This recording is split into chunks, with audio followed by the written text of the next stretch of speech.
Hey guys, what is going on? Shaw here, and today we're doing something a little different. Instead of focusing on Guardian Druid like I normally do, because that's the kind of content I like to produce, we're going to take a step back and look a little bit more at the objective tanking meta. Now, I did a video a couple weeks ago, I guess a week ago maybe, that talked about the shift in the meta. I compared BFA logs, and I compared them to Shadowlands logs, seeing where the damage profiles differed. If you missed that video, I recommend going checking it out. There'll be a link above my head. There'll be a link in the description below, and there will also be a link at the end of the video. So look out for that if you missed it. Long story short, though, essentially, auto attack damage and physical damage is going to be kind of subsiding a little bit, and magic damage is going to come into play, and that's going to be a fairly big part of what you need to mitigate. So kicks are going to be a lot more important, damage reductions are going to be a lot more important, and tanks' healing capability is going to be a lot more important. So what I've done is I have looked through all of the logs on Warcraft Logs, or at least a lot of them, found a dungeon that I felt was right in the middle. So it had a good amount of magic damage, but it also had a good amount of physical damage still. And then I cross-compared it to every single tank. So all 6 tanks, from Brewmaster to Demon Hunter to Guardian Druid, etc. And I wanted to keep the information as accurate as possible. So I'm looking at Sanguine Depths at a plus 10 level at every tank, looking at damage taken per second, percentage of damage mitigated, and healing throughput throughout the course of the key. And all the keys were completed in time. So keeping all of that in mind, I want to jump right into it. So if you guys are interested in checking out those logs, you go to warcraftlogs.com. Let's just give a quick example here. This is the homepage. You'll scroll down to the bottom. Mythic dungeon reports are popping up for Shadowlands. You hit all reports, and then you can sort it by, you don't need to do that, not content. You can sort it by dungeon. You can sort it by classes, specs, as well as keystone level. Just a heads up, if you don't have beta, you can't do kind of anything lower than a 10. So if you're looking at dungeons, I recommend looking between 10 and I would say like 18s or 20s. I would say most coordinated groups are doing 12s to 18s. Pugs and just regular groups are looking to test out the dungeons are doing 10s. So if you look at 10s, you can see, let's just say you're a warlock and you want to see all the warlock affliction keys. You can sort through all of these logs that are done with affliction. So this is the information I've looked at. What I have done is I've taken each tank. I've gone to Guardian Druid. I've looked at the specific dungeon. Like I said, I looked at Sanguine Depths, and then as you can see, there aren't a lot of them. So the information is a little scattered. So like, let's take, for example, let's look at Guardian Druids. Guardian Druids, there aren't a lot of logs. One of these is actually mine, Farseer Relic. Don't ask me. And then if you compare that to Blood Death Knights, there's a lot more Blood Death Knights. So keeping that in mind, some of the information is a little inaccurate. This is any keystone level. So what I have done is I've also sorted it down to just plus 10s. And I've only taken timed keys. So I'm trying to keep the information as accurate and as unbiased as possible. So with that, keeping that in mind, let's take a look into what these charts look like. So we're going to be starting with damage mitigated. I think this is important because it gives you a base idea of how tanks operate. Mitigation has kind of been consistent throughout the course of everything. So since like the dawn of time, since tanking, some tanks mitigate more damage, some tanks mitigate less damage. So Blood Death Knight, let's take that for example, because it's clearly the lowest. Death Knights, they use Death Strike. Most players know this. They use Death Strike to heal back the damage that they take, so they don't mitigate as much. Mitigation comes from active mitigation. So Warrior, for example, shield block. Armor is taken into account. Absorptions are taken into this as well, but healing is not. So damage mitigated is typically any kind of absorbs or any kind of like damage reduction / dodge, parry, things like that. So DKs, DHs typically take a little bit more damage up front and they don't mitigate as much, but they make up for this with their self-healing capabilities, their ability to kite, their ability to CC, their ability to do, so on and so forth. So classes that can mitigate a lot of damage: Guardian Druid, Warrior, Paladin. Classes that don't do as much is DK, DH. And then Brewmaster is kind of sitting in this nice middle mark around that 55% damage mitigation. So Stagger is just absolutely busted. Stagger also has a weird thing with logs where it just doesn't, it doesn't count. It's not accurate with Stagger. Stagger is has a very weird interaction with logging. So Brewmasters probably mitigate a little bit more than this, but with like the fact that they can drop Stagger and some, dodge and all this other stuff coming into account, it's weird to see. But that's what the damage mitigated profile looks like. So let's jump over to damage taken per second. So with damage taken per second, let's zoom in a little bit here. This is how much damage the tank is taking on average throughout the course of the key. DKs obviously are going to take a lot because they self-heal.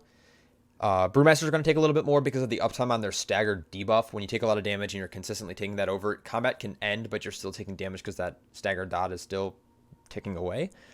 Demon Hunters, again, because they're not mitigating a lot of damage up front, they are looking to self-heal. So any tank that has high amount of damage taken per second is hoping that they're also able to heal a lot to help sustain themselves. The only outlier in this graph is Guardian Druid. Guardian Druid, despite being able to mitigate close to 60% of damage, they're still taking about 3k damage per second, and this is simply coming down to that they don't have a way to effectively mitigate magic damage. They have a few DRs, they have Survival Instincts, they have Bark Skin, but other things don't help them further mitigate magic damage, and this is a change I'd like to see to Guardian Druid. Mark of Urslak would be great, or some kind of damage reduction that would help them choose between like Iron First Axe or something else that would allow them to mitigate more magic, because there are instances in this key where you're just taking an absolute metric fuckload of magic damage and there's nothing you can do about it besides heal. And with healing in mind, I want to jump over to the HPS graph. So looking at HPS, let's again zoom in a little bit here. DK obviously doing a great job at using Death Strike. Things like AMS, AMZ, their mastery absorbs Vamp Aura, Leech, all these things come into play. DKs are looking very, very strong. They're all falling in line. They're mitigating a good bit of damage. They're taking a little bit more damage than most other tanks, but they're also healing back. So the healer doesn't have to worry. A good DK who's effectively using his Death Strikes and managing his runes and runic power is going to be a very sturdy tank. Something that we're not used to seeing is Guardian Druids being this low. And this comes down to their healing. Their healing was gutted. Their healing was absolutely gutted. There was changes to Frenzied Regen. They lost a lot of tertiary traits and ways to heal coming out of BFA. I mean, all tanks did, being completely fair. But Guardian Druids, I feel like, suffered the most for this. So right now, Guardian Druids looking like one of the weakest candidates. Obviously, Warrior are really low, and Warriors would actually be lower than this. But all the Warrior logs I was looking at, like half of them were using Vitality Sacrifice, which is a really broken legendary. I'm gonna talk more about it in a different video, but Vitality Sacrifice, essentially it's a damage absorb and damage reflect. So warriors who were using this were, their HPS was about 1400, which was higher than Guardian Druids. So it's skewing it a little bit. So warriors on average, objectively, are doing a lot less healing than this. They're sitting probably around between 600 and 800 HPS without using Vitality Sacrifice. Paladins healing a little bit lower than they normally do, but the biggest outlier is Brewmaster Monks. Brewmaster Monks are healing an outrageous amount, and that's because of the rework to Iron Skin. They removed Iron Skin Brew and added Celestial Brew, which is a damage absorption based off of how much stagger they've recently dropped. So essentially what you do is you roll in, you take a bunch of stagger, you drop the stagger, and you throw up an Absorb Shield. And this Absorb Shield is doing 40% of their healing on average, which is insane. If they're running Vitality Sacrifice, also a very powerful heal. Celestial Fortune is and healing orbs or healing spheres are doing an outrageous amount of healing as well. So being able to high mitigation, low damage taken per second with high HPS is making Brewmasters an extremely strong tank, an extremely strong candidate for being a meta tank. All the other tanks are falling in line except for Guardian Druid. So what does that mean? I'm going to use a tier list to help explain this. So I'm using this tier maker. You've probably seen a few different content creators use this. Dratnos, Daddy Dratnos has been using this for a long time. He loves those tier lists. Other, obviously, like Yummy TV has used this before. Tickle has used this before. A lot of people like to use these. I'm going to use it for the first time and talk about where the tanks are caliber-wise for Mythic Plus, becoming like a meta tank, using the objective facts from the logs that we've looked at for Sanguine Depths as like a base dungeon. So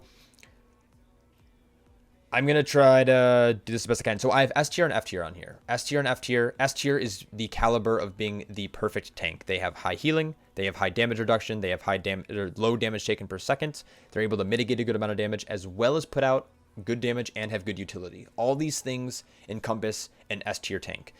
I don't think there is currently an S tier tank, at least that one I don't want to put into the S tier category because we're still in beta. We're still prone to nerfs. There's tuning adjustments that need to be changed. With the recent changes to the GCD, Blizzard has hinted at major changes coming. High players are getting excited for it. High-end players and content creators are kind of hyping up this pull the ripcord trend. And Blizzard doing this GCD change is supposedly like one of the many changes they're going to do, hoping that covenants are going to be fixed soon, that maybe covenants are going to have a little bit more leeway in our choices. So with this in mind, I don't want to place anything in the S tier. And same with the F tier. The F tier, I don't think there's any tank that's unplayable. Despite the common controversy around warriors, I don't think they're as bad as people make them out to be. I think it comes down to player comfort level playing the class. I think it comes down to composition. It comes down to key. It comes down to a fix. It comes down to player power, borrowed power, talents. There's so many things that can be involved in what makes a meta tank and what doesn't, and where the tanks are performing, that I don't want to rate these yet. As you might see if you look through the Warcraft logs, there's so many more people doing keys as Paladin, Monk, and Blood DK than there are as Guardian Druid or Warrior, so the information is pretty skewed right now. The testing seems like it's fairly favored to one end, so I want to be very careful on how I do this. So I'm going to start with Warrior. I am going to put them in the D tier though. Despite them being able to mitigate a fair bit of damage, they aren't very sustainable. They don't have a high healing HPS value. Their damage is on the lower end. I didn't talk about damage throughput here because I don't think it's a metric I wanted to look at when it comes to being able to survive in a key. Once a tank dies, the group's probably going to die for the most part. Warriors have some good things in their toolkits. They have some good utility, but I don't think they're a tank that is going to currently make it into the top of the meta, because once they're out of mitigation, they're going to fall over. Guardian Druid is in the similar boat. It hurts me. I always want to put it in the C tier above Warrior, but I don't think I can. Warrior or Guardian Druid right now, taking a lot of damage, and healing was nerfed. That's the two biggest things. The only thing it has going for it is it has good off healing when it doesn't have to be in bear form with rejuvenation, and like swift mend and wild growth and things like that. But its damage is very good, especially with the changes to the GCD, Incarnation, and Ravenous Frenzy being off. Venthyr, Guardian Druids are going to put out a lot of AoE burst damage, which is obviously good. And they're going to be pretty tanky, but outside of their cooldowns, they're fairly squishy, and their HPS was gutted. So that's why they're in the D tier. I don't think there's anything in the C tier. I think there's a very thick line, like actually, between these lower tanks and what tanks are probably going to be played at the higher end. So we're going to put Demon Hunters in the B tier. They're not mitigating as much damage as we'd like to see. We'd like to see them have higher damage mitigation, especially as a tanking class. But their HPS is a lot higher, and their ability to their toolkit with utility is able to control mobs fairly well to reduce damage as well. They also have a good amount of passive damage mitigation. So their demonic tattoos or demonic wards or whatever they're called, the passive ability that has them take reduced damage is very, very strong. It's like 15% damage reduction. So they just feel sturdy. They don't have as many cooldowns as I'd like to see. They only have like Fiery Brand and Metamorphosis, two cooldowns that are fairly long. Or Metamorphosis is a fairly long cooldown, and Fiery Brand is single target, so it's hard to put them in a category where they have a lot of damage reduction and cooldowns. But overall, damage is good, healing is good, and like a damage taken per second is a little bit lower than other tanks like DK and Brewmaster Monk. Paladin's also in this category.